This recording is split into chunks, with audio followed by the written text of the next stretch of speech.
নমস্কার বন্ধুরা, আমি জ্যোতিষ রঞ্জিত।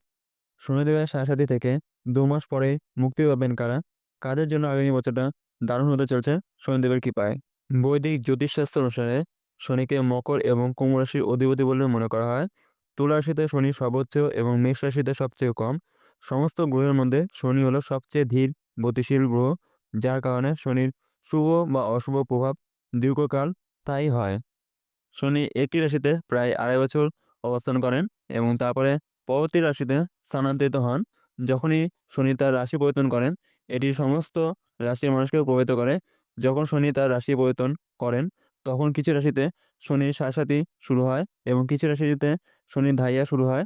আবার যে রাশিতে সাড়ে বা ধাইয়া থাকে, সেগুলো শেষ হয়। শনি বর্তমানে কুম্ভ রাশিতে অবস্থান করছেন এবং ২০২৫ সালে তার রাশিচক্র পরিবর্তন করবেন। শনিদেব কুম্ভ রাশি ছেড়ে মীন রাশিতে প্রবেশ করবেন ২৯শে মার্চ ২০২৫-এ। কুম্ভ থেকে মীন রাশিতে শনি গমনের কারণে কিছু রাশিতে সাড়ে ও ধাইয়া শুরু হবে। আসুন জেনে নেওয়া যাক কোন রাশিগুলি সাড়ে দ্বারা প্রভাবিত হবে এবং কোনটি ২০২৫ সালে ধাইয়া দ্বারা। শনি কর্ম এবং ন্যায় বিচারের জন্য দায়ী গ্রহ এবং ২০২৫ সালে রাশিচক্র পরিবর্তন করবেন।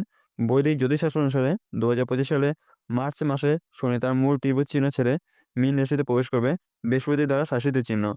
মীন রাশিতে শনি গমনের কারণে মেষ রাশির জাতক জাতিকাদের জন্য শনি সাড়ে শুরু হবে, যেখানে মকর রাশির জাতক জাতিকাদের জন্য সাড়ে শেষ হবে।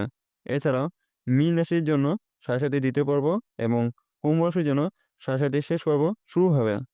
শনি কুম্ভ রাশি থেকে বের হয়ে মীন রাশিতে গমনের সাথে সাথে ধনু এবং সিংহ রাশির জাতকদের উপর শনির ধাইয়া প্রভাব শুরু হবে। অন্যদিকে বৃশ্চিক এবং কর্কট রাশির জাতকদের উপর এর প্রভাব শেষ হবে। মেষ রাশিতে সাড়ে শুরু হবে ২৯শে মার্চ ২০২৫ সালে, আর এটি চলবে ৩১শে মে ২০৩২ সাল পর্যন্ত। বৃষ রাশিতে সাড়ে ৩রা জুন ২০২৭ সালে শুরু হবে, এটি চলবে ১৩ই জুলাই ২০৩৪ সাল পর্যন্ত।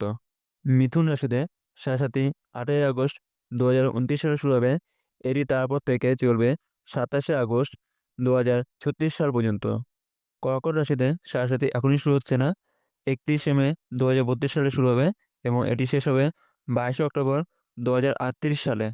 সিংহ রাশিতে সাড়ে ২০৩৪ সালে ১৩ই জুলাই শুরু হবে, এটি তখন থেকে শুরু করে ২৯শে জানুয়ারি ২০৩১ সাল পর্যন্ত চলবে। কন্যা রাশিতে সাড়ে ২৭শে আগস্ট ২০৩৬ সালে শুরু হবে আর শেষ হবে ১২ই ডিসেম্বর ২০৪৩ সালে গিয়ে।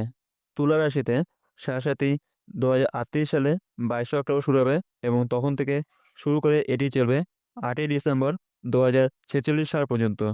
বৃশ্চিক রাশিতে সাড়ে ২৮শে জানুয়ারি ২০৪১ সালে শুরু হবে, তখন থেকে শুরু করে এটি ৩ই ডিসেম্বর ২০৪৯ সাল পর্যন্ত চলবে। ধনুরাশিতে সাড়ে ১২ই ডিসেম্বর ২০৪৩ সালে শুরু হবে আর এটি চলবে ৩ই ডিসেম্বর ২০৪৯ সাল পর্যন্ত। মকর রাশি হলো শনিদেবের নিজস্ব রাশি। এই রাশিতে শনির সাড়ে শেষ পর্ব চলছে। আসুন আমরা আপনাকে বলি যে ২৬শে জানুয়ারি ২০১৭ থেকে এই রাশিতে শনির সাড়ে শুরু হয়েছিল। ২৯শে মার্চ ২০২৫-এ শনি তার রাশি পরিবর্তন করার সঙ্গে সঙ্গে সাড়ে শেষ হবে। কুম্ভ রাশিতে শনির সাড়ে দ্বিতীয় পর্ব চলছে। ২৩শে ফেব্রুয়ারি ২০২৮ পর্যন্ত কুম্ভ রাশিতে সাড়ে প্রভাব থাকবে। মীন রাশিতে শনির সাড়ে প্রথম দশা চলছে। এর প্রভাব ৭ই এপ্রিল ২০৩০ পর্যন্ত থাকবে। এরপরে এই রাশির জাতকরা সাড়ে প্রভাব থেকে মুক্তি পাবেন। সম্পূর্ণ ভিডিও দেখার জন্য আপনাদের অসংখ্য ধন্যবাদ। ভিডিওটি ভালো লাগলে লাইক, শেয়ার আর আপনাদের কোনো মন্তব্য থাকলে কমেন্টে জানাবেন এবং চ্যানেলটিকে সাবস্ক্রাইব করে বেল আইকন অন করে পাশে থাকবেন। আজকে আমার ভিডিও এখানে শেষ। দেখা হবে পরের ভিডিওতে।